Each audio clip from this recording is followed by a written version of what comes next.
Good morning, all of you. In this part of structure and bonding, we will discuss about the Vesper theory and the bond angle. Vesper means जैसे नाम से आपको पता चल रहा है, V का मतलब वैलेंस, S का मतलब शेल, E का मतलब इलेक्ट्रॉन, P का मतलब पेयर और रिपल्शन थ्योरी। तो अब हम इन चीज़ों को डिस्कस करते हैं। तो हमारा जो सबसे पहला पॉइंट आ जाता है वो हम डिस्कस करेंगे अपनी वेस्पर थ्योरी को। तो वेस्पर थ्योरी की फुल फॉर्म बोलो क्या बनी? कोई भी जो आपका एटम होता है, हम आपको बता दें, कोई भी एक एग्जांपल लेके देखो, आप देख लें। फॉर एग्जांपल हम नाइट्रोजन लिख देते हैं, फॉर एग्जांपल आपके सामने नाइट्रोजन, उसकी इलेक्ट्रॉनिक कॉन्फ़िगरेशन बताएं आप। क्या है आपकी? 1s2 2s2 2p3। इसमें वैलेंस शेल बताओ कौन सी? ये आपकी वैलेंस शेल है। देखो, इस वैलेंस शेल को आप ओपन फॉर्म में लिखें, ऑर्बिटल फॉर्म के अंदर। देखो, एस के अंदर 2 इलेक्ट्रॉन, पी के अंदर पी सब शेल, इसमें 3 ऑर्बिटल। तो ये आपने लिखा, अनपेड इलेक्ट्रॉन को शो कर दिया। तो ये वैलेंस शेल इलेक्ट्रॉन्स हैं। वैलेंस शेल के अंदर जो अनपेड इलेक्ट्रॉन है, ये तो आपके देखो बॉन्ड पेयर इलेक्ट्रॉन्स है, और ये आपका लोन पेयर हो गया।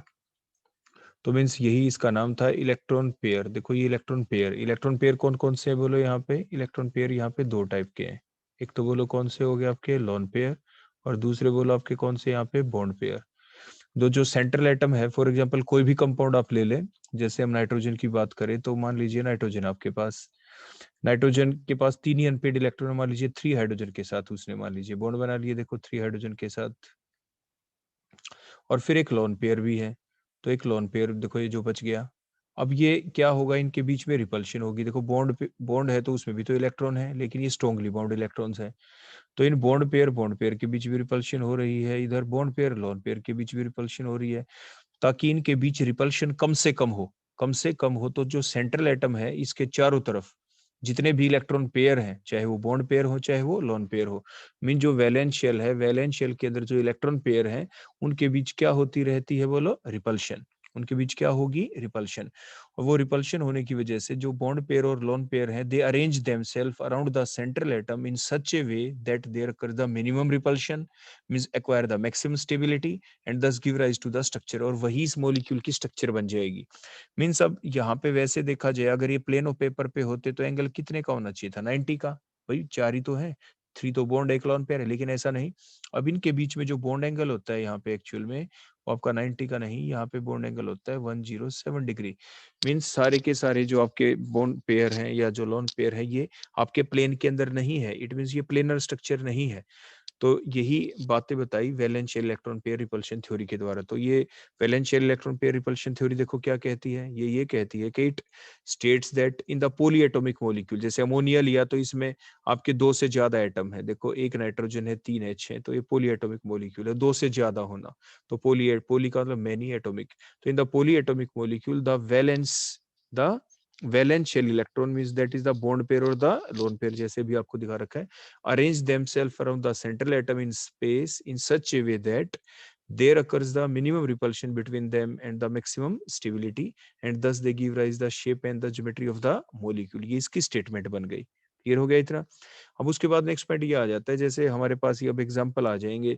जैसे एक तो अमोनिया का, तो देखो हमने आपको समझा के यहाँ पे बताया, क्योंकि आप पहले ही सीख चुके हैं हमारे हाइब्रिडाइजेशन टॉपिक की प्रीवियस वीडियोस के अंदर। तो ये BF3 BCl3 में देखे तो आपके 3 बॉन्ड पेयर होंगे, ग्रुप 13 का एलिमेंट है बोरोन, तो 3 बॉन्ड बनाता है, इसलिए बॉन्ड एंगल देखो 120 के ऊपर अरेंज हो गए। तो एक बॉन्ड के अंदर देखो क्या थे बोलो? एक बॉन्ड में क्या होते हैं? सिर्फ ये इलेक्ट्रॉन पेयर। देखो ये बॉन्ड पेयर, देखो ये इलेक्ट्रॉन पेयर, इनके बीच रिपल्शन होती है, और अपने आप को ऐसा अरेंज कर लेते हैं ताकि इनके बीच रिपल्शन कम से कम हो। तो BF2 में अपने आप को एक्वायर कर लिया लीनियर वे में, बॉन्ड एंगल 180 का। BCl3 में अरेंज कर लिया 120 पे। आपके देखो CH4 के अंदर, क्योंकि हर बॉन्ड में जो इलेक्ट्रॉन है, कार्बन 4 बॉन्ड बनाता है, तो देखो अगर वैसे 90 का होता, लेकिन रिपल्शन ताकि कम से कम हो, ये प्लेनर स्ट्रक्चर नहीं रही, टेट्राहेड्रल स्ट्रक्चर कहलाती है। 109.5 डिग्री का एंगल हो गया। ऐसे अमोनिया, जैसे हमने आपको समझाया ही था, 107 डिग्री इसके बीच एंगल है। यहाँ पे वाटर के अंदर देखो, H2O के अंदर 104.5 डिग्री एंगल होता है आपका। तो इस टाइप से आपने देखा कि वेस्पर थ्योरी ने ये कहा कि जो एटम है, उसके चारों तरफ जो वैलेंस शेल इलेक्ट्रॉन है, जो बॉन्ड पेयर और द लोन पेयर इलेक्ट्रॉन है, वो अपने आप को इस टाइप से अरेंज करेंगे स्पेस के अंदर, ताकि उनके बीच रिपल्शन उस पोजीशन पे कम से कम होगी। और जहां पे जाके वो आपके रुक गए, अरेंज हो गए, वही उसकी शेप और द ज्योमेट्री बन जाती है। तो आप देखें बड़े ध्यान से कि आपके जो वाटर है इसके अंदर तो बोलो क्या दिख रहा है हमें यहाँ पे, क्या है बोलो, लोन पेयर जैसे रिपल्शन हो गई। तो रिपल्शन होगी तो क्या करेंगे, अपने आप को ऐसी जगह ही अरेंज करेंगे ताकि रिपल्शन के बीच में कम से कम हो, तभी तो ये बॉन्ड एंगल 104.5 डिग्री का हो गया यहाँ पे। जैसे अमोनिया है उसके अंदर लोन पेयर बॉन्ड पे रिपल्शन है, और इस तरीके से करेंगे अरेंज ताकि ये रिपल्शन कम से कम हो, तो तभी तो 107 डिग्री पे इन्होंने अपने आप को अरेंज कर लिया। आपके यहाँ पे बॉन्ड पेयर रिपल्शन है मीथेन के अंदर, क्योंकि लोन पेयर ही नहीं है। तो the repulsion in between the bond pair and lone pair electron present around the central atom takes place in such the following order. Mean सबसे जो फ्री इलेक्ट्रॉन है वो बोलो कौन से, जो बॉन्ड बनाने में अभी तक यूज ही नहीं हुए, मीन फ्री इलेक्ट्रॉन है वो लोन पेयर है।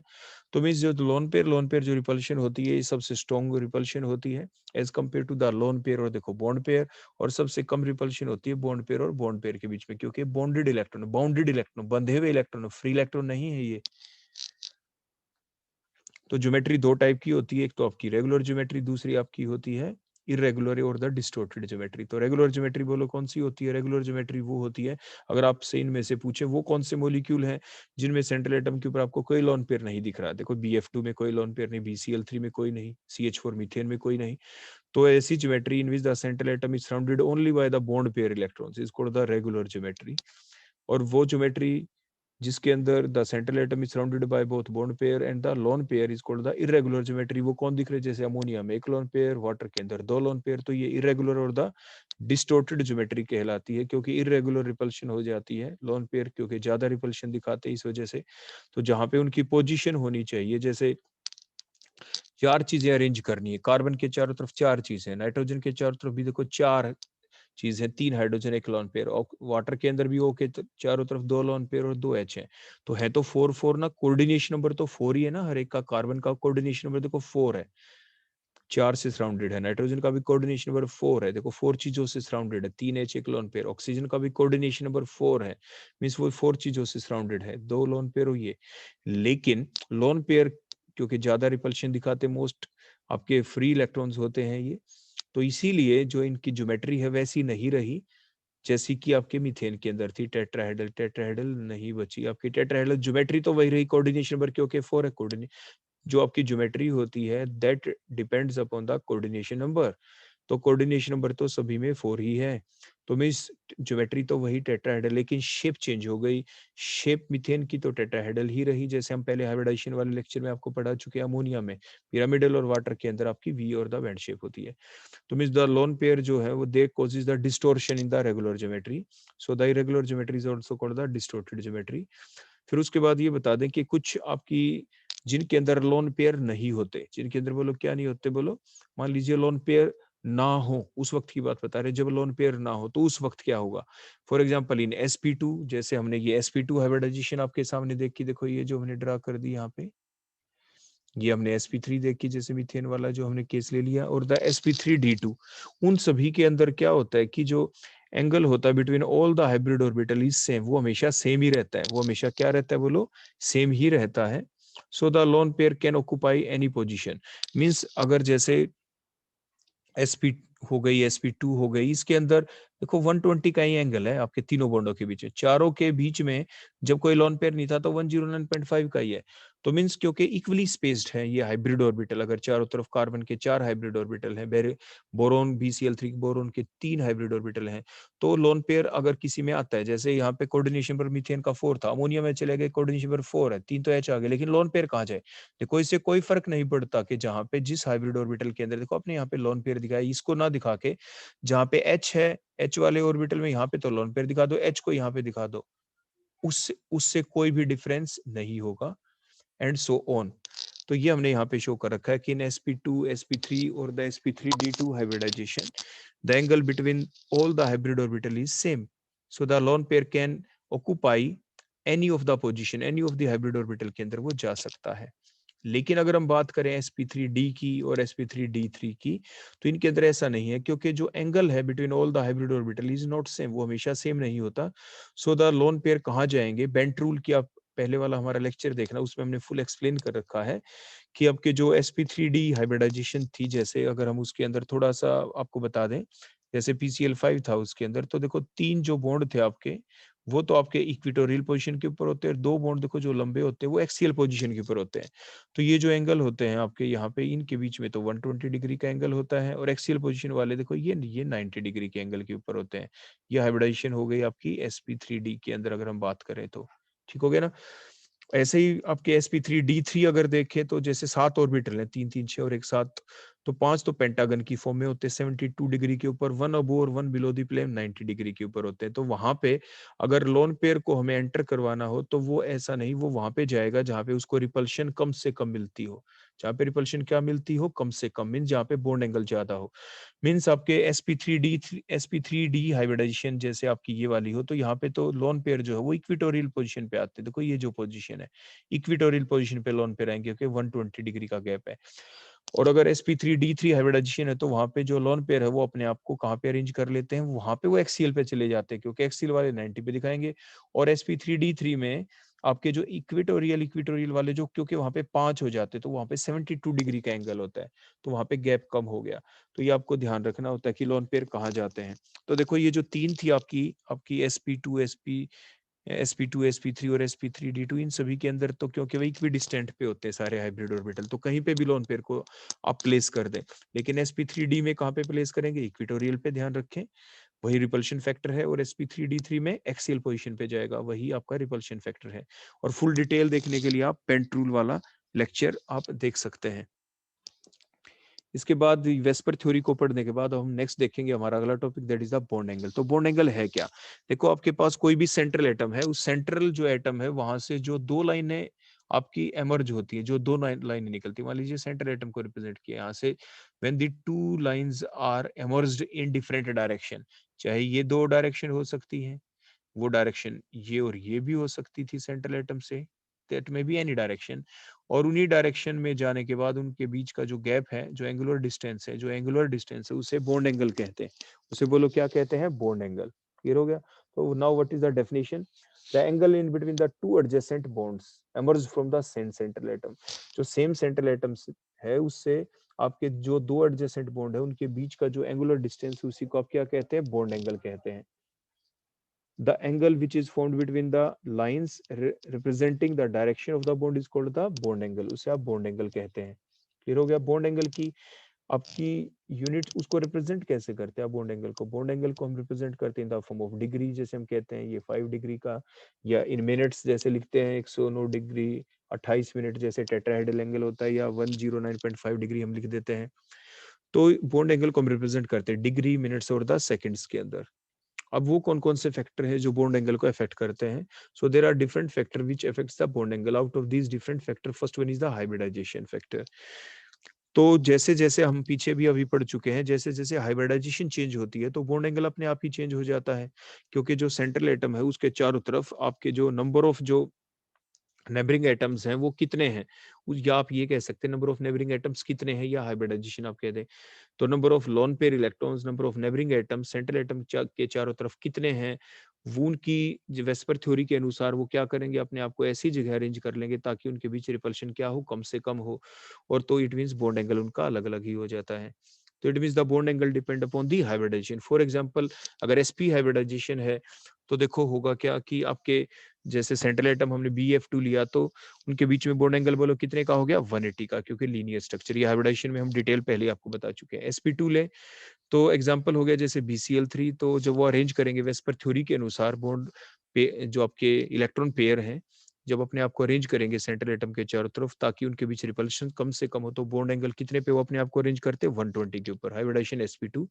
sp3 के अंदर जो टेट्राहेड्रल स्ट्रक्चर बन जाती है नॉर्मल, अगर कोई लोन पेयर ना हो, तो एंगल हो गया 109.5 डिग्री का। तो मीन्स जो हाइब्रिडाइजेशन इफेक्ट करती है किस चीज को, बोलो बॉन्ड एंगल को। जैसे जैसे हाइब्रिडाइजेशन चेंज होती है तो बॉन्ड एंगल भी बोलो हमारा क्या हो रहा है, चेंज। जैसे sp3d में देखें तो 2 टाइप के बॉन्ड एंगल हैं। 3 जो आपके बॉन्ड है वो तो 120 डिग्री के हैं, और 2 जो इक्वेटोरियल बॉन्ड्स हैं, और 2 आपके क्या है बोलो, 3 बॉन्ड्स तो इक्वेटोरियल हो गए 120 डिग्री के ऊपर, और 2 आपके एक्सियल हो गए, अब वो और बिलो द प्लेन 90 डिग्री के एंगल के ऊपर। sp3d2 में देखें तो सारे के सारे एंगल ही 90 डिग्री के होते हैं, ऑल द 6 जो आपको दिख रहे हैं। तो sp3d2 के अंदर sp3d3 में देखें तो 5 एंगल तो आपके 72 डिग्री के होते हैं, जो अब और बिलो दी प्लेन प्रेजेंट है आपके एक्सियल बॉन्ड्स वो 90 डिग्री के हो जाते हैं, प्लेन के साथ 90 डिग्री के एंगल के ऊपर होते हैं। तो आपने देखा the bond angle is affected by hybridization, means bond angle depend upon the hybridization. अब इसी बेसिस के ऊपर हम कुछ एग्जांपल देख लेते हैं। तो bond angle among these two compound, one is the AlCl4 negative, other is AlCl3। तो अगर हम इनकी स्ट्रक्चर देखें तो देखो क्या होगा, जो एलिमेंट जैसे वो चीज हम आपको पहले ही बनानी सिखा चुके हैं यहाँ पे हाइब्रिडाइजेशन वाले वीडियो के अंदर, आप अच्छे से देखें तो ये AlCl4 की हमने स्ट्रक्चर बना दी, दूसरी हमने AlCl3 की बना दी। तो अगर दोनों में देखें sigma bond plus lone pair अगर आप काउंट करते हैं तो 4 सिग्मा बॉन्ड है, तो जो सेंट्रल आपका एल्यूमिनियम एटम है तो इसकी हाइब्रिडाइजेशन बोलो यहाँ पे क्या हो जाएगी sp3, क्योंकि 4 सिग्मा बॉन्ड है, यहाँ पे हाइब्रिडाइजेशन बोलो क्या हो जाएगी आपकी sp2। क्लियर हो गया? तो means on moving from AlCl4 to AlCl3 the hybridization of the central atom changes from sp3 to sp2।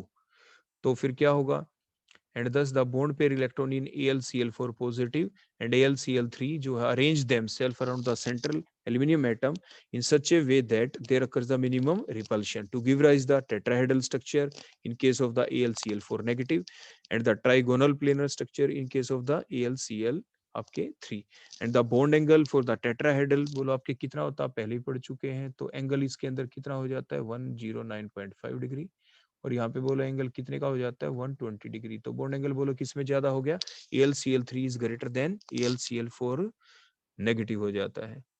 तो AlCl3 आपके क्या हो जाएगा, तो बॉन्ड एंगल बोलो आपका क्या हो गया यहाँ पे, AlCl4 से AlCl3 की तरफ जाते देखो 109.5 डिग्री का था, ये 120 है, तो बॉन्ड एंगल आपका यहाँ पे इंक्रीज हो गया, डिक्रीज नहीं हम क्या लिखेंगे बोलो, इंक्रीज हो गया है। तो AlCl4 के अंदर बॉन्ड एंगल बोलो कम है, AlCl3 के अंदर बॉन्ड एंगल बोलो क्या होगा ज्यादा, 120 डिग्री का है वहां पे। क्लियर हो गया? तो आप ये करेक्शन कर लेंगे यहाँ पे। इसके बाद नेक्स्ट हम देखते हैं जो दूसरा फैक्टर बॉन्ड एंगल को अफेक्ट करता है, that is the electron density around the central atom. जैसे हम पहले अपनी प्रीवियस वीडियोस के अंदर भी आपको बता चुके हैं, जब आप बेंट रूल पढ़ रहे थे उसके दौरान भी आपको बताया, ड्रैग रूल भी आपने पढ़ा, तो इन डिटेल्स आप वहाँ पे सीख चुके हैं। लेकिन फिर भी हम बता दें कि जो आपका बॉन्ड एंगल होता है वो इलेक्ट्रॉन डेंसिटी पे डिपेंड करता है अराउंड द सेंट्रल एटम। जितनी ज्यादा इलेक्ट्रॉन डेंसिटी होगी सेंट्रल एटम के पास, तो क्योंकि जो बॉन्ड है वो कहाँ से देखो अराइज होता है, देखो हम थोड़ा आपको बेसिक बता दें, जो ये मान लीजिए सेंट्रल एटम है तो यहीं से तो बॉन्ड स्टार्ट होता है, देखो यहीं से तो होता है। अगर जो इलेक्ट्रॉन डेंसिटी आपके जो सेंट्रल एटम है, कोई मान लीजिए ये हमने लिख दिया ये कोई सेंट्रल एटम है ए, तो यहाँ से बॉन्ड स्टार्ट हुआ, तो यहाँ पे सेंट्रल एटम के नजदीक अगर इलेक्ट्रॉन डेंसिटी है तो जो इलेक्ट्रॉन पेयर है वो नजदीक हो जाएंगे, इनके बीच रिपल्शन ज्यादा हो जाएगी, तो बॉन्ड एंगल देखो बड़ा हो जाएगा। और जैसे ही आपके जो इलेक्ट्रॉन डेंसिटी है सेंट्रल एटम से मान लीजिए आपके दूर होती देखो इस टाइप से, तो इनके बीच में रिपल्शन कम होती, तो बॉन्ड एंगल आपका कम होता। तो मींस जो बॉन्ड एंगल है वो डायरेक्टली प्रोपोर्शनल होता है electron density around the central atom. तो means bond angle is directly proportional to the electron density around the बोलो क्या होता है, सेंट्रल एटम होता है। तो अब इसके अंदर हम डिफरेंट डिफरेंट कंडीशंस देखते हैं। देखो फर्स्ट कंडीशन क्या आ गई, if the hybridization of the central atom is same, हम ऐसे एग्जांपल ले लें जिसमें हाइब्रिडाइजेशन सेंट्रल एटम की क्या रहे same, then the bond angle किस बात के ऊपर डिपेंड करता है, वो डिपेंड करता है presence of lone pair on the central atom और the number of lone pair on the central atom. और ये हम वेस्पर थ्योरी में सीख चुके हैं कि loan pair repulsion is greater than loan pair bond pair is greater than bond pair repulsion. तो मीन्स द बॉन्ड एंगल जो है वो क्या होगा बोलो, इनवर्सली प्रोपोर्शनल होता है नंबर ऑफ लोन पेयर के। मीन्स लोन पेयर क्योंकि आपके मोस्ट फ्री इलेक्ट्रॉन है, तो सेंट्रल एटम के पास ज्यादा फ्री इलेक्ट्रॉन होंगे, तो क्या करेंगे वो बताओ, वो क्या करेंगे, वो बॉन्ड एंगल के इनवर्सली प्रोपोर्शनल होंगे, वो बॉन्ड एंगल रिपल्शन करके जो भी आपका बॉन्ड होगा उस बॉन्ड एंगल को छोटा कर देंगे। तो जितने भी ज्यादा लोन पेयर होंगे सेंट्रल एटम के ऊपर, बॉन्ड एंगल उतना ही छोटा होता चला जाएगा। तो देखो हमने मीथेन लिया, नेक्स्ट हमने अमोनिया ले लिया जिसके पास एक लोन पेयर है, अगला वाटर ले लिया, सभी के अंदर हाइब्रिडाइजेशन सेंट्रल एटम की बोलो क्या है sp3 ही होगी, बोलो क्या होगी sp3, क्योंकि इसमें 4 हैं आपके बॉन्ड, 4 + 0 sp3, 3 + 1 अमोनिया में sp3, 2 + 2 यहाँ पे sp3। तो बॉन्ड एंगल अब हमें देखना है मीथेन अमोनिया और वाटर के अंदर। तो on moving from methane to ammonia to water the number of lone pair around the central atom increases. तो उससे क्या हो जाएगा, and thus there will be the stronger lone pair repulsion in H2O than the weaker lone pair bond pair and the bond pair repulsion in ammonia and the methane। तो उसकी वजह से क्या हो जाएगा, देखो यहाँ पे स्ट्रॉन्गर लोन पेयर रिपल्शन हो गई, तो रिपल्शन होने की वजह से ये फर्दर OH बॉन्ड को छोटा कर देंगे बिल्कुल ही। यहाँ पे सिर्फ लोन पेयर ही उनको कंप्रेस कर रहा है अंदर की तरफ, जो बॉन्ड पेयर इलेक्ट्रॉन क्लाउड को उसको अंदर की तरफ कंप्रेस कम कर पाएगा। यहाँ पे है ही simple normal bond pair repulsion. तो जो लोन पेयर रिपल्शन होने की वजह से ये lone pair further bond pair को अंदर की तरफ कंप्रेस कर देते हैं, जिसकी वजह से वाटर के अंदर आपका बॉन्ड एंगल सबसे छोटा होता है। ये हम देखो पहले ही सीख चुके हैं कि जो आपके बॉन्ड एंगल होता है, नॉर्मल टेट्राहेड्रल एंगल जो होता है आपके, वो 109.5 डिग्री होता है। और जब एक लोन पेयर आ जाए, हमने पहले बताया था प्रीवियस वीडियो में, तो बॉन्ड एंगल 2.5 डिग्री से माइनस होता है, तो 2.5 को माइनस करेंगे तो 107, इसमें से भी 2.5 माइनस करेंगे तो ये बॉन्ड एंगल देखो यहाँ पे था, ये सॉरी 107 डिग्री, और ये बॉन्ड एंगल हो जाएगा 104.5 डिग्री, 104.5 डिग्री का इस टाइप से, तो 2.5 डिग्री से घट जाता है। नेक्स्ट एग्जांपल लेते हैं हम। अगर अमोनिया ले ले, हम NH4 positive ion ammonium ion ले ले, NH3 अमोनिया ले ले, और NH2 नेगेटिव एमाइड आयन ले ले। अगर इनके अंदर हम बॉन्ड एंगल देखें तो ये NH4 पॉजिटिव हो गया आपका, ये स्ट्रक्चर हो गई, NH3 की हो गई, NH2 नेगेटिव की हो गई। तो क्या डिफरेंस दिख रहा है आपको इनमें? सभी की हाइब्रिडाइजेशन देखो फिर से सेम है sp3, क्योंकि अमोनियम आयन के अंदर चारों सिग्मा बॉन्ड है, तो sp3, अमोनिया के अंदर 3 सिग्मा एक लोन पेयर तो sp3, अमाइड आयन के अंदर 2 सिग्मा 2 लोन पेयर तो sp3। तो लेकिन फर्क पड़ रहा है यहाँ पे नंबर ऑफ लोन पेयर से। तो जैसे ही हम अमोनियम आयन से NH3 से आप NH2 नेगेटिव की तरफ जाते हैं, NH3 से NH2 नेगेटिव की तरफ जाते हैं आप, ठीक हो गया ना, 2NH2 नेगेटिव, तो number of lone pair on the central atom बोलो क्या हो जाते हैं आपके, इंक्रीज हो जाते हैं। So there will be the stronger lone pair repulsion किस में हो गई बोलो, NH2 नेगेटिव के अंदर होगी। देखो यहाँ पे इस केस में ज्यादा होगी। देन द वीकर आपकी lone pair bond pair repulsion in ammonia के अंदर, and the weaker bond pair repulsion in आपके NH4 पॉजिटिव के अंदर। तो जिससे क्या हो जाएगा, देखो जैसे डायग्राम में अब आपको दिख पड़ा कि लोन पेयर रिपल्शन हो रही है आपकी एमाइड आयन के अंदर, लोन पेयर बॉन्ड पेयर आपकी अमोनिया के अंदर, और वहां पे सिंपल बॉन्ड पेयर। तो जिससे जो बॉन्ड एंगल है वो क्या हो जाएगा, सबसे छोटा किस में होगा, आपके एमाइड आयन के अंदर, सबसे बड़ा किस में होगा, अमोनियम आयन के अंदर। तो ये इसका ऑर्डर हो जाएगा। इसके बाद हम देखते हैं नेक्स्ट क्वेश्चन हमारा, अगर बॉन्ड एंगल का कंपेयर करना पड़ जाए हाइड्रोनियम आयन H3O पॉजिटिव और H2O के अंदर, तो क्या करें, पहले हम स्ट्रक्चर ड्रा करते हैं।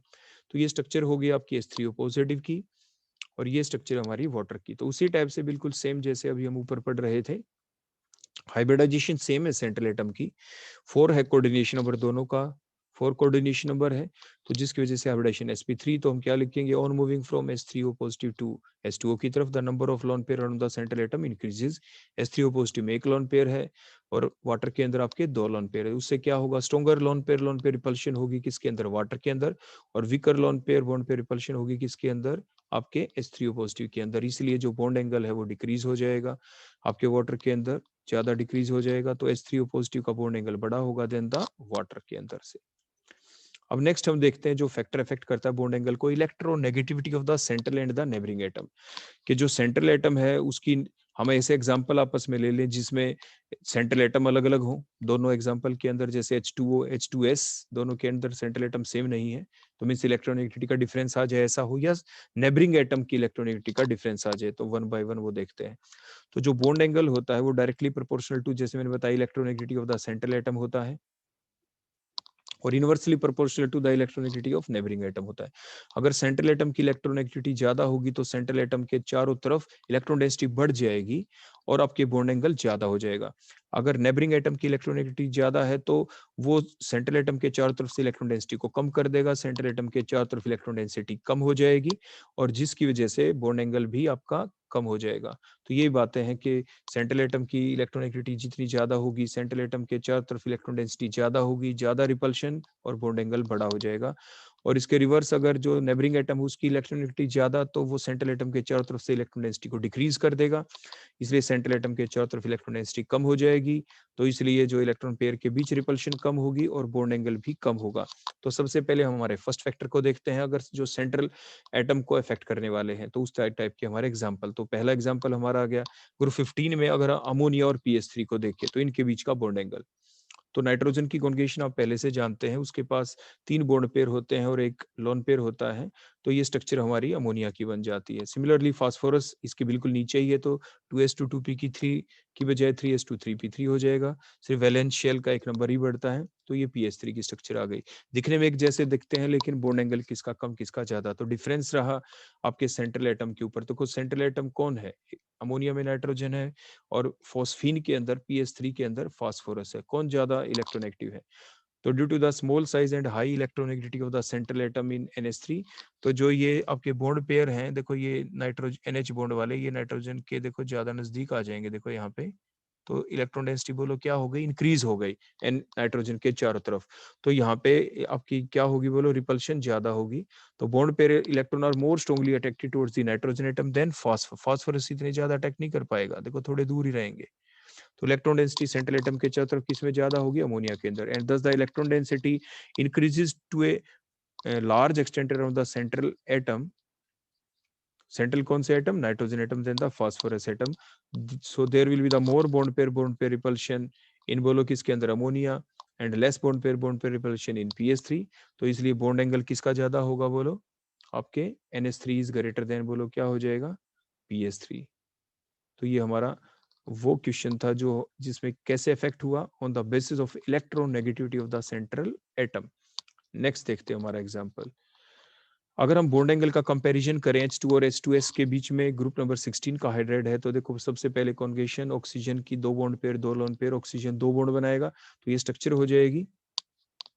आपकी वाटर की के दो लोन पेयर है, दो बॉन्ड पेयर। ऐसे ही अगर हम H2S की देखें, ऑक्सीजन के जस्ट नीचे है पीरियोडिक टेबल में, तो 3s2 3p4 आ जाएगा। बस वैलेंस शेल की कॉन्फ़िगरेशन बिल्कुल सेम रहती है, बस एक नंबर ही तो बढ़ता है।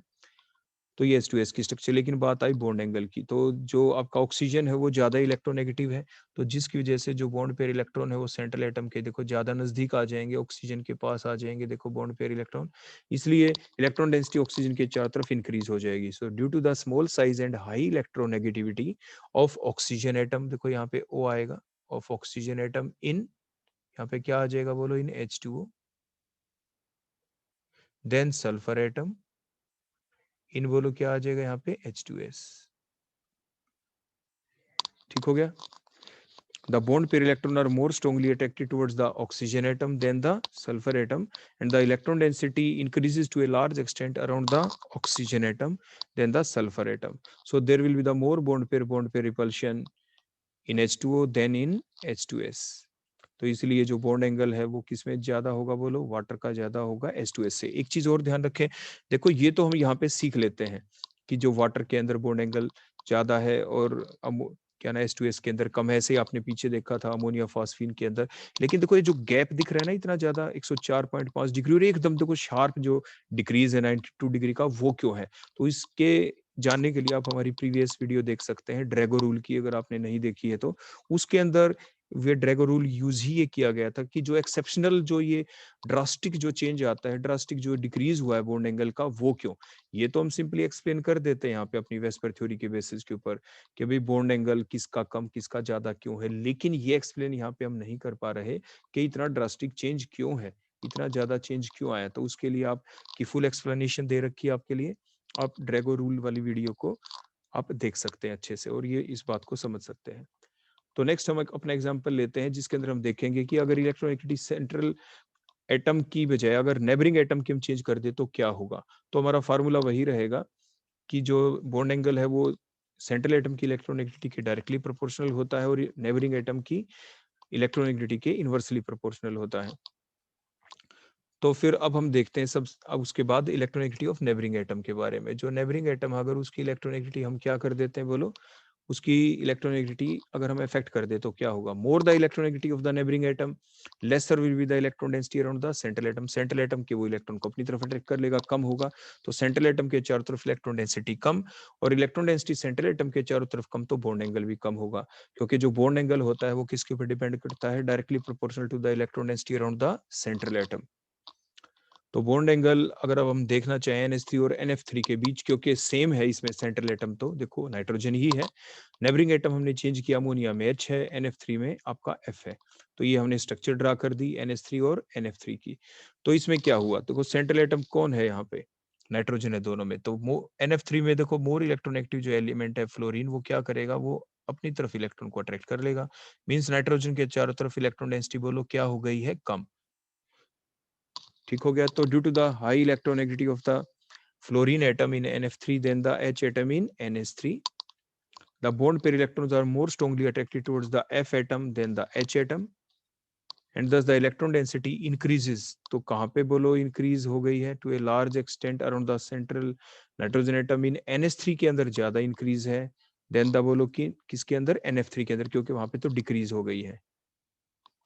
इसलिए there will be the stronger bond pair repulsion in NH3 than in NF3। इसलिए bond angle बोलो किसका ज्यादा हुआ, आपका NH3 का ज्यादा होगा NF3 से।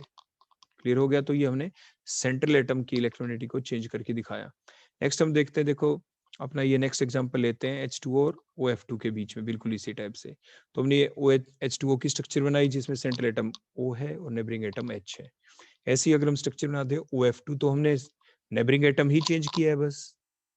तो जिससे क्या होगा, जो फ्लोरीन है वो तो मोर इलेक्ट्रोनेगेटिव है, तो मोर इलेक्ट्रोनेगेटिव फ्लोरीन क्या करेगा, जो सेंट्रल एटम है उसके चारों तरफ से इलेक्ट्रॉन डेंसिटी को क्या कर देगा बोलो, ये डिक्रीज, क्योंकि अपनी तरफ अट्रैक्ट कर ले जाएगा फ्लोरीन इलेक्ट्रॉन्स को। तो जिसकी वजह से आपकी इलेक्ट्रॉन डेंसिटी कहाँ पे ज्यादा है, वाटर वाले ऑक्सीजन के चारों तरफ ज्यादा होगी, आपके OF2 वाले ऑक्सीजन के पास कम होगी। So due to the high electronegativity of the fluorine atom in OF2 than H atom in H2O, the bond pair electrons are more strongly attracted towards the F in OF2 than H atom in H2O. So the electron density कहाँ पे ज्यादा होगी, will be more around the O atom in H2O than the O atom in OF2. तो there will be the more bond pair repulsion in H2O than in OF2. तो इसलिए bond angle किसका ज्यादा हुआ, वाटर का ज्यादा होगा, water के अंदर ज्यादा होगा। So bond angle in H2O is greater than OF2।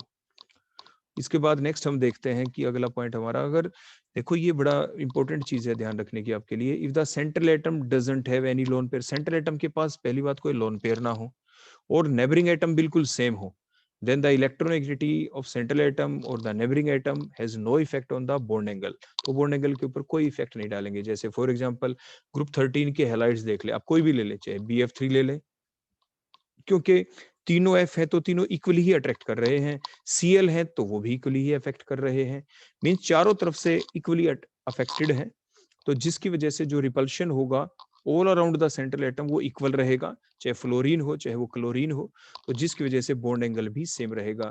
तो मींस sp2 हाइब्रिडाइजेशन है दोनों के अंदर, sigma bond plus lone pair देखे तो बॉन्ड एंगल 120 का वो सेम ही रहेगा। क्यों? क्योंकि सेंट्रल एटम के ऊपर पहली कंडीशन क्या थी, कोई लोन पेयर नहीं। दूसरी कंडीशन क्या है, नेबरिंग एटम सेम रहनी चाहिए, BF3 में तीनों F हैं और BCl3 में तीनों Cl हैं।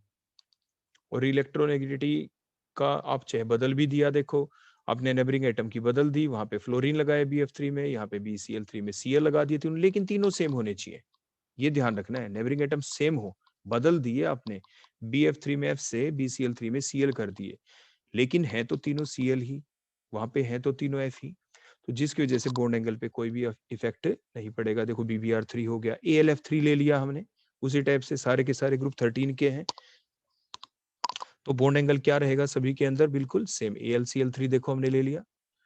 तो means due to the absence of the lone pair on the sp2 hybridized central atom in all the above cases and the presence of similar neighboring atoms, the bond pair repulsion effect is same in all the direction in all the compounds, hence all the given compound have the same bond angle with sp2 hybridization, that is the 120 degree। अगर हम next देख लेते हैं, इसी type से ही हमने sp2 का देखा, ऐसे sp3 का भी अगर हम केस देख ले, जैसे हमने मीथेन लिया CH4, हमने कोई एक H हटा के Cl लगा दिए, देखो चारों CCl4 हो गया, ऐसा ही Cl4 ले लिया आपने, उसके बाद CF4 ले लिया हमने, NH4 पॉजिटिव ले लिया हमने, देखो सभी की हाइब्रिडाइजेशन क्या sp3 है, सेंट्रल एटम के ऊपर कोई भी आपका लोन पेयर नहीं है और सारे नेबरिंग एटम बिल्कुल सेम है, CH4 में चारों H ही है, CCl4 में चारों यही है, SiCl4 में चारों Cl है, CF4 में चारों F है, NH4 पॉजिटिव में चारों H है। तो मींस उस वक्त बॉन्ड एंगल क्या रहता है, बिल्कुल सेम, वही सेम रीजन होगा जैसे ऊपर बताया गया। Due to the absence of lone pair electron on the sp3 hybridized central atom and the presence of similar neighbouring atoms, the bond pair repulsion effect is same in all the direction around the central atom, hence all have the same bond angle। That is bond angle of 109.5 degree. यहाँ पे ये देखो ये गलती से 120 लिखा गया, बोलो एंगल कितने का होता है 109.5 डिग्री, क्योंकि ज्योमेट्री यहाँ पे टेट्राहेड्रल आरेख के अंदर। ठीक हो गया, तो सभी में बॉन्ड एंगल बोलो कितने का होगा 109.5 डिग्री का होगा, चाहे आप मीथेन ले लें तो भी 109.5 डिग्री एंड सो ऑन, सभी के अंदर वही रहेगा 109.5 डिग्री। तो इस तरह से भी आप एग्जाम में ऐसे क्वेश्चनों के ऊपर ध्यान दें। नेक्स्ट हमारा आ जाता है स्टेरिक फैक्टर, जो बॉन्ड एंगल को अफेक्ट करता है। तो steric hindrance around the central atom and the neighbouring atom. तो अगर हम देखें H2O, ये हमने H2O की स्ट्रक्चर बना दी, मिथेनॉल जिसमें एक H हट के CH3 लग गया, एक ईथर जिसमें आपके 2 CH3 लग गए। तो यहाँ पे क्या होता है, जो स्टेरिक फैक्टर है वो डोमिनेट कर जाता है स्टेरिक हिंड्रेंस की वजह से, क्योंकि CH3 बल्की ग्रुप है। तो इनके जो बल्की CH3 ग्रुप है इनके बीच में इंटर इलेक्ट्रॉनिक जो रिपल्शन होती है इनकी बल्कीनेस की वजह से, क्योंकि उसकी वजह से आपका जो बॉन्ड एंगल है वो आपके जो ईथर है CH3O CH3 उसमें बड़ा हो जाता है। तो ऑन मूविंग फ्रॉम H2O से CH3OH की तरफ से ईथर की तरफ, the number of bulky CH3 group क्या हो रहे हैं around the central atom, increase हो रहे हैं। तो जिसकी वजह से electronic repulsion between the electron cloud of the bulky CH3 group वो क्या हो रही है बोलो, इंक्रीज हो जाती है। जिसकी वजह से देखो स्ट्रॉन्गर बॉन्ड पे रिपल्शन होगी आपकी बल्कीनेस की वजह से, यहाँ पे क्योंकि बल्की ग्रुप्स है यहाँ पे वो फैक्टर साथ चला इसलिए ज्यादा रिपल्शन होगी। तो इसलिए जो COC बॉन्ड एंगल है ईथर के अंदर वो बड़ा होगा as compare to COH bond जो भी एल्कोहल के अंदर है, देन HOH बॉन्ड आपके वाटर के अंदर। क्लियर हो गया। नेक्स्ट इसी टाइप का एग्जांपल हम देखते हैं H2 और OCl2 के बीच। देखो ये हमने H2O ले लिया, नेक्स्ट हमने OCl2 ले लिया, तो यहाँ पे H को हटा के हमने क्या लगा दिए, बल्कि ग्रुप लगा दिए आपके Cl और Cl। तो जिसकी वजह से वही सेम फैक्टर के जैसे ही हम H2O से OCl2 की तरफ जाते हैं तो वैसे ही आपके इसको Cl2O लिखना चाहिए हमें, क्योंकि पहले आपको जो इलेक्ट्रोपॉजिटिव आता है उसको लिखा जाता है, तो Cl2O ही लिखेंगे अब इसको OCl2 की बजाय, ये आप करेक्शन कर लेंगे। तो द नंबर ऑफ द बल्कि Cl groups around the central O atom बोलो क्या हो जाते हैं, इंक्रीज उसी टाइप से। तो electronic repulsion between electron cloud of बल्कि Cl group around the central O atom वो भी इंक्रीज हो जाएगी। इसीलिए जो बॉन्ड एंगल है वो ClOCl के बीच ज्यादा होगा देन HOH के बीच में। तो यहाँ पे कौन से फैक्टर के बेसिस पे हमने जवाब दिया, स्टेरिक फैक्टर के बेसिस पे, आपको ध्यान रखना है। तो नेक्स्ट आ जाता है पी पाई बॉन्डिंग कैसे अफेक्ट करती है बॉन्ड एंगल को। एग्जांपल बड़ा सिंपल सा है, इसका नाम है ट्राई मिथाइल एमीन। देखो नाइट्रोजन के ऊपर तीनों H होते तो अमोनिया था, अगर H हटा के आप R ग्रुप लगा देते हैं तो एमीन बन जाते हैं, 3 CH3 तो ट्राई मिथाइल एमीन हो गया। अगर हम इसकी जगह लगा दें, देखो क्योंकि नाइट्रोजन 3 बॉन्ड बनाता है ये तो बेसिक चीज हम पहले जानते हैं, एक लोन पेयर होता है। ऐसे ही अब ये कार्बन के बारे में हमने क्यों लिखा, क्योंकि हम ये देखना चाहते हैं कि कार्बन की कॉन्जुगेशन क्या 1s2 2s2 2p2 है और इसके अंदर 2d नहीं होता। इसकी यूटिलिटी हमें यूज करनी है, इसके अंदर 2d नहीं होता क्योंकि सेकंड शेल में सिर्फ s और p होता है। नेक्स्ट हम देखते हैं, देखो इसके अंदर सिलिकॉन जो कार्बन ग्रुप नंबर 14 के अंदर है वहां पे, फिर आप कहेंगे ऐसा क्यों लिख रहे, क्योंकि हमारा अगला जो कंपाउंड आने वाला है वो ट्राइसिलाइलएमीन हम लेने वाले हैं अभी।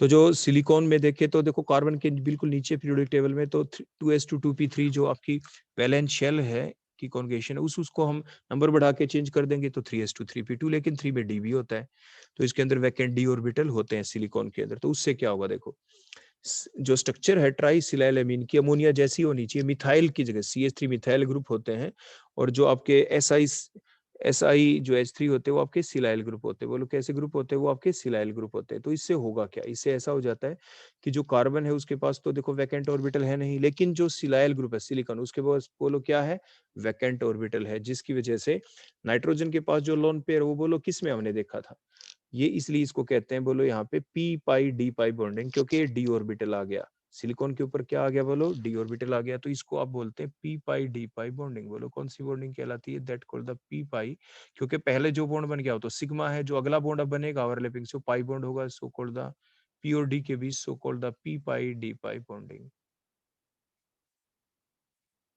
ठीक हो गया। तो अब लोन पेयर तो बचे नहीं इसके ऊपर, तो इसलिए दैट स्ट्रक्चर डबल बॉन्ड बनने की वजह say that structure converted into that much आपकी ट्राइगोनल प्लेनर शेप हो गई। बोलो इसकी कैसी होगी, ट्राइगोनल प्लेनर शेप इसकी बन गई है, जैसे आपने देखा। क्लियर हो गया। तो अब हम क्या लिखेंगे, तो due to the absence of the vacant d orbital in the carbon atom in trimethylamine there occurs no p pi d pi bonding, so the lone pair becomes free form में रहेगा। देखो जैसे, इसलिए यहाँ पे लोन पेयर बॉन्ड पे repulsion होगी, और लोन पेयर बॉन्ड पे रिपल्शन होगी तो आपके जो बॉन्ड एंगल है वो लोग कितने का हो जाएगा, 107 डिग्री का, 160 डिग्री का हो जाएगा। जबकि ट्राइसिलाइलएमीन में अगर आप देखते हैं, so due to the presence of the vacant d orbital in silicon in trisilylamine there occurs the p pi d pi bonding, and thus the lone pair is not freely available on the nitrogen atom because it get involved in the p pi d pi bonding. So the structure become trigonal planar, and thus the bond angle becomes of 120 degree. Structure बोलो कैसी होगी, trigonal planar, और bond angle हो गया 120 degree का। तो ये था effect of p pi d pi bonding on the आपके बॉन्ड एंगल। नेक्स्ट अब हम कुछ स्पेशल एग्जांपल दे रहे हैं आपके सामने, ये इंपॉर्टेंट क्वेश्चन है। पहले हमने सोचा था कि आप अपने आप कर दें, आपको प्रैक्टिस के लिए दे दें, लेकिन फिर हमने सोचा चलो आपको ये अब करवाई देते हैं। चलो तो हम देखते हैं सबसे पहले इसके अंदर NO2 पॉजिटिव। तो NO2 पॉजिटिव को आप देखते हैं तो देखो इसके अंदर हुआ क्या। देखो ये NO2 पॉजिटिव हमने लिख दिया यहाँ पे कि नाइट्रोजन ने क्या किया है यहाँ पे कि टोटल नाइट्रोजन की वैलेंस शेल में कितने इलेक्ट्रॉन होते हैं, बोलो 5। तो ये जो स्ट्रक्चर आपको दिख रही है ना, देखो ये इस टाइप से आपको, देखो थोड़ा एक बार फिर ड्रा करके दिखा दे। नाइट्रोजन के पास ये थे आपके भाई 2 इलेक्ट्रॉन इधर यूज हो गए, देखो ऑक्सीजन के साथ, देखो ड्रा करके दिखा रहे, वैसे हाइब्रिडाइजेशन में सिखा रखा है। नाइट्रोजन के जो 2 इलेक्ट्रॉन थे ना, वो कोऑर्डिनेट बॉन्ड बनाने में यूज हुए, that bond is the coordinate bond, ये ध्यान रखे। तो टोटल कितने इलेक्ट्रॉन यूज हो चुके, बोलो नाइट्रोजन के 4, और पॉजिटिव चार्ज है, बोलो कैसा चार्ज है, बोलो इसके ऊपर पॉजिटिव चार्ज है, तो इसलिए वो इलेक्ट्रॉन तो बचा नहीं, और 5 इलेक्ट्रॉन होते वैलेंस शेल में, 5 में से कम हो गया। क्लियर हो गया इस टाइप से। तो ये हम इस चीज को प्रूव करते हैं। तो नाइट्रोजन के ऊपर बोलो कैसा चार्ज है, बोलो ये यहाँ पे है पॉजिटिव चार्ज, ये NO2 पॉजिटिव है। तो यानी कहने का मतलब क्या, या तो आप ऐसे दिखाएं, या यहाँ पे जो हमें दिखाना था तो यहाँ पे हम +2 दिखाते, क्या लिख के दिखा देते, बोलो ऐसे +2 हमें दिखाना पड़ेगा इस स्ट्रक्चर के अंदर। तो या तो कोऑर्डिनेट बॉन्ड शो करें। अब देखो ये +2 ये -1, तो नेट चेंज क्या आ गया, +1 ही बचा। आ गई ना बात समझ में। तो मीन्स या तो आप कोऑर्डिनेट बॉन्ड दिखाते हैं, ये प्लस चार्ज किस लिए, क्योंकि नाइट्रोजन का एक जो इलेक्ट्रॉन है वो कम हो गया, हो गया ना क्लियर। तो इस टाइप से हम इसको शो करते हैं। तो अब स्ट्रक्चर बोलो कैसी हुई इसकी। तो in the NO2 positive formula वही होता है sigma bond plus lone pair. तो सेंट्रल एटम के जो है इसमें एक तो सिग्मा बॉन्ड है, और एक बोलो एक तो देखो ये सिग्मा बॉन्ड इधर है, एक सिग्मा बॉन्ड इधर है, एक तो देखो पाई बॉन्ड हो गया। तो 2 सिग्मा बॉन्ड, तो sp हाइब्रिडाइजेशन होगी। So there is no lone pair, only bond pair, so the molecule will be linear, क्योंकि sp हाइब्रिडाइजेशन है, bond angle is of 180 degree हो गया। क्लियर हो गया इसमें। तो नेक्स्ट हम चलते हैं हमारा अगला, बोलो कौन है ये, बताओ कौन लिया, ये हमने लिया NO2। कौन लिया, बोलो NO2। तो इस NO2 में भी देखो वैसा ही हुआ, टोटल 5 इलेक्ट्रॉन होते हैं, ये सिंपल NO2 है। तो नाइट्रोजन ने देखो अपने 2 इलेक्ट्रॉन तो बोलो किसके साथ यूज किए, बोलो 2 इलेक्ट्रॉन तो ऑक्सीजन के साथ देखो यूज कर लिए, 1 इलेक्ट्रॉन 2 इलेक्ट्रॉन, 2 इलेक्ट्रॉन हो गए। 2 इलेक्ट्रॉन जो यूज किए नाइट्रोजन ने वो कोऑर्डिनेट बॉन्ड बनाने में देखो यूज किए ऑक्सीजन के साथ, हो गए ना 2 और 2 4 इलेक्ट्रॉन। नाइट्रोजन का 5वां इलेक्ट्रॉन कहाँ पे, ये नाइट्रोजन का 5th इलेक्ट्रॉन है। जो लोन इलेक्ट्रॉन है, लोन पेयर इलेक्ट्रॉन नहीं है, लोन इलेक्ट्रॉन, अकेला इलेक्ट्रॉन जो है। क्लियर हो गया ना। तो कोऑर्डिनेट बॉन्ड को या तो आप एरो से दिखाते हैं, एरो से ना दिखाएं तो ऐसे दिखाएंगे जैसे हमने स्ट्रक्चर में दिखा रखा है। जो डोनर एटम होता है वो तो नाइट्रोजन है, तो ये जो 2 इलेक्ट्रॉन नाइट्रोजन के थे, अब एक ऑक्सीजन का हो चुका है, तो डोनर एटम पे पॉजिटिव, और जो एक्सेप्टर ऑक्सीजन एटम उसके ऊपर नेगेटिव चार्ज शो कर देते हैं। क्लियर हो गया इतना। तो फिर उससे क्या हो जाएगा कि यहाँ पे जो रिपल्शन हो गई है, यहाँ पे बोलो किसके बीच में, लोन इलेक्ट्रॉन और bond pair electron, loan electron, देखो ये लोन पेयर नहीं, अकेला इलेक्ट्रॉन, लोन इलेक्ट्रॉन और बॉन्ड पेयर के बीच अगर ये लोन इलेक्ट्रॉन ना होता तो ऊपर वाली जैसी स्ट्रक्चर ही होती, और बोलो ये बॉन्ड एंगल बोलो कितने का हो जाता है, जैसे ऊपर था बोलो कितने का हो जाता है, ये 180 डिग्री का था जैसे ऊपर, यहाँ पे भी हो जाता। लेकिन ये जो लोन इलेक्ट्रॉन है ये फ्री इलेक्ट्रॉन है, इसलिए रिपल्शन दिखाएगा, 2 इलेक्ट्रॉन इकट्ठे नहीं है, इसलिए उतनी ज्यादा रिपल्शन नहीं दिखा पाएगा लोन पेयर जितनी, लेकिन फिर भी दिखाएगा। तो रिपल्शन दिखाने की वजह से जो ये बॉन्ड एंगल है 180 का, ये 180 पे नहीं रहेगा वेस्पर थ्योरी के अनुसार, क्योंकि ये इलेक्ट्रॉन, ये लोन इलेक्ट्रॉन और ये जो बॉन्ड वाले इलेक्ट्रॉन है, ये अपने आप को ऐसे अरेंज करेंगे स्पेस में ताकि इनके बीच रिपल्शन कम से कम हो।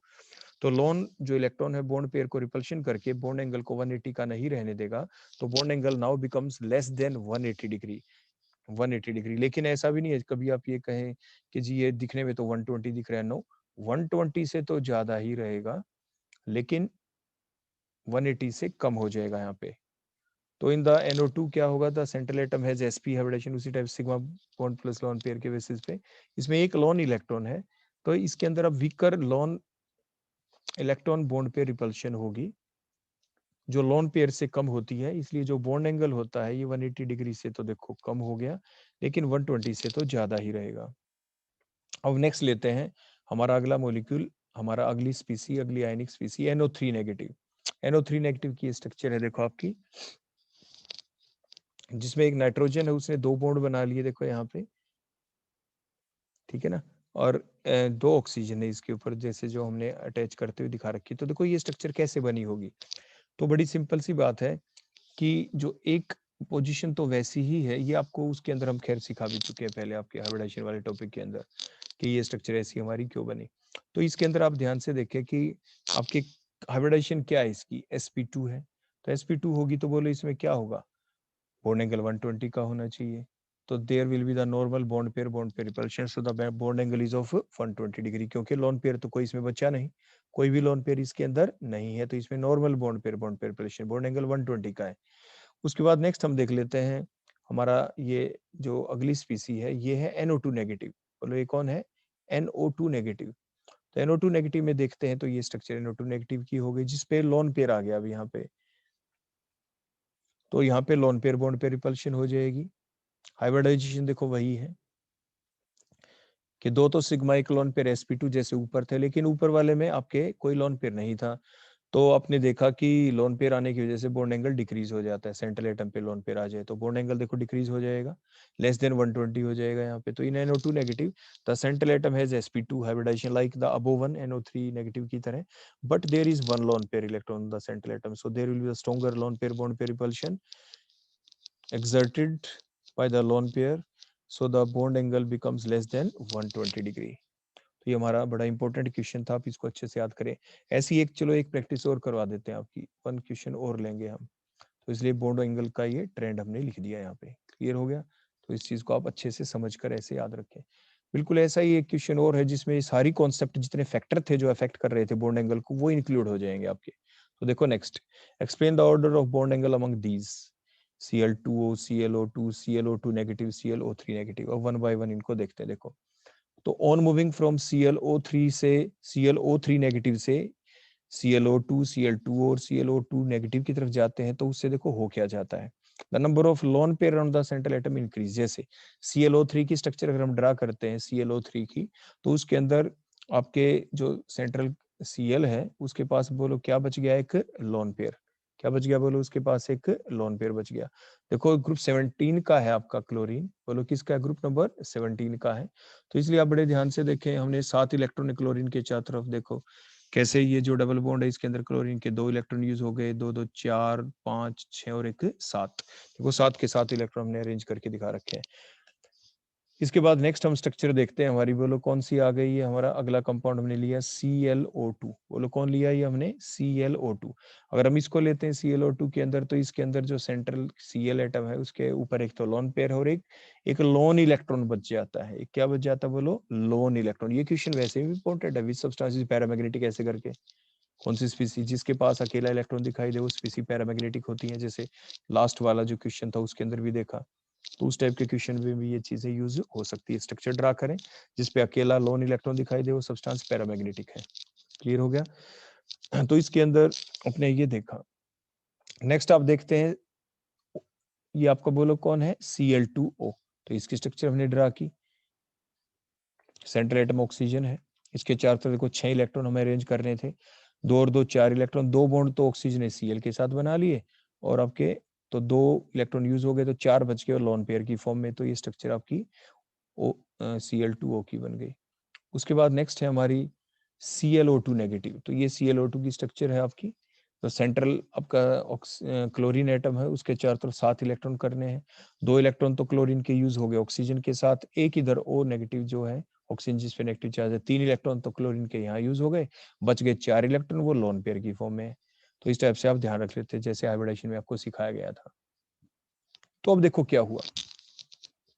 तो पहला फैक्टर तो ये आया कि जैसे ही हम ClO3 जो पहले वाला है जो स्ट्रक्चर, उसके उससे हम फर्दर अगली स्ट्रक्चरों की तरफ जाते हैं, तो क्या हो जाता है, number of lone pair around the central atom क्या हो जाते हैं बोलो, इंक्रीज। इसमें एक है तो औरों में आपके अगले में एक लोन इलेक्ट्रॉन है तो आगे दो लोन पेयर इलेक्ट्रॉन हो गए, इसलिए क्या होगा, there is weaker lone pair bond pair repulsion होगी। देखो lone pair bond pair repulsion होगी ClO3 पहले वाले के अंदर as compared to the next once.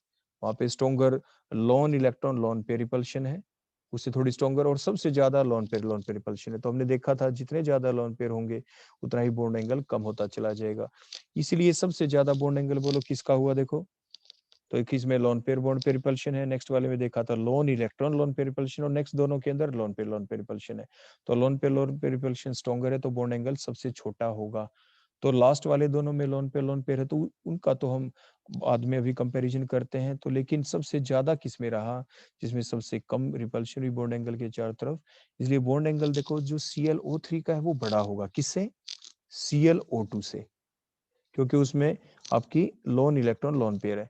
लेकिन इसका बड़ा होगा अगले दोनों से, लेकिन उनमें किसका बड़ा होगा वो हम अगली स्टेप में अब देखते हैं। तो यहाँ तक हमने दो चीजों में इतना तो कंपेयर कर लिया कि ClO3 का जो बॉन्ड एंगल है ग्रेटर है ClO2 से, और ClO2 का ग्रेटर है उन बचे हुए दो से। उन बचे हुए दो से क्यों ग्रेटर था, क्योंकि उनके अंदर स्ट्रॉन्गर लोन पेयर रिपल्शन है, जिससे बॉन्ड एंगल और भी कम हो जाना है। अब देखो फर्दर देखते हैं। अब उन दोनों में डिफरेंस किस चीज का आया, जिनके अंदर दो दो लोन पेयर है, वो अब आ गया जो हमारा अगला फैक्टर था कि इलेक्ट्रोनेगेटिविटी देखना सेंट्रल और नेबरिंग एटम की। तो क्या है, जो स्ट्रक्चर नंबर 3 है हमारी Cl2O की जो दिख रही है, उसके अंदर क्या है, there is more electronegative oxygen atom, central atom तो मोर इलेक्ट्रोनेगेटिव है, ठीक हो गया ना, और जो नेबरिंग एटम है वो लेस इलेक्ट्रोनेगेटिव है। तो दोनों ही फैक्टर फेवर कर रहे हैं, जिसकी वजह से सेंट्रल ऑक्सीजन एटम की तरफ इलेक्ट्रॉन डेंसिटी बढ़ जाएगी।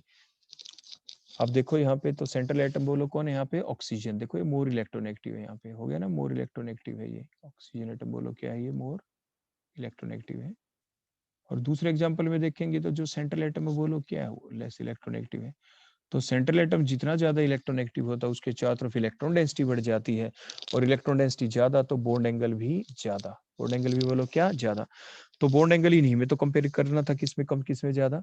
तो इसी बेसिस के ऊपर हमने लिखा कि further there is more electronegative central atom and less electronegative chlorine atom in Cl2, और रिवर्स इज कंडीशन होगी आपकी ClO2 नेगेटिव के अंदर। तो जिसकी वजह से अब क्या होगा, देखो हमने दोबारा ड्रा किया यहाँ पे, तो there will be the more electron density around the central O atom in Cl2O than the Cl atom in ClO2 negative. तो इसलिए स्ट्रॉन्गर आपके जो क्या नाम है लोन पेयर, तो देखो दोनों में एक जैसे हो गए। तो अब अगली बात करते हैं कि इससे फर्क क्या पड़ा है। So there will be the stronger bond pair repulsion, यहाँ पे स्ट्रॉन्गर बॉन्ड पेयर रिपल्शन हो जाएगी, और यहाँ पे वीकर बॉन्ड पेयर रिपल्शन रहेगी। तो जिसकी वजह से क्या हो जाएगा बोलो, जो बॉन्ड एंगल है Cl2O इज ग्रेटर देन क्या हो जाएगा, ClO2 नेगेटिव। हेंस कंक्लूजन हमारा क्या निकला ओवरऑल, कि ये हमारा ऑर्डर बन गया, ClO2 नेगेटिव क्या जो है क्या नाम है सबसे कम होगा, जो देखो जो लास्ट वाला था, ठीक है ना। तो इस टाइप से हम एक्सप्लेन कर देते हैं। तो ये हमारा बड़ा ही अच्छा क्वेश्चन था, इसको आप बहुत अच्छे से समझ कर याद करिए, इसमें सारी कॉन्सेप्ट आपकी यूज हो गई है। So that's all about your bond angle topic. Thank you.